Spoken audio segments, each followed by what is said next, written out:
అనగనగా ఒక పెద్ద అడవిలో గజేంద్రుడు అనే పేరుగల ఏనుగుండేది. అది చిన్న జంతువులను చిన్నచూపు చూస్తూ తన గొప్పతనాన్నే చెప్పుకునేది. ఒకరోజు అడవిలో గజేంద్రుడు నడుస్తూ ఉండగా ఒక చిన్న చీమను చూసి, "నువ్వు ఎంత చిన్నగా ఉన్నావో చూడు, నీకు అసలు బలం లేదు" అని అంటుంది.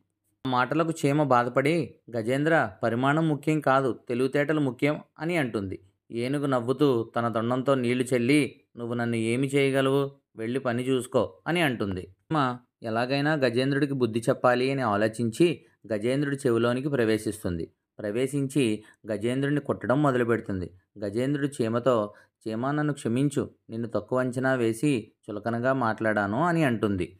చీమ నవ్వి, "నువ్వు చిన్న జంతువులను అగౌరవపరచను అని నాకు మాట ఇస్తేనే నేను బయటికి వస్తాను" అని అంటుంది. గజేంద్రుడు అంగీకరిస్తాడు. చీమ బయటికి వస్తుంది. ఆ రోజు నుండి గజేంద్రుడు మంచి గుణాలను అలవర్చుకుంటాడు.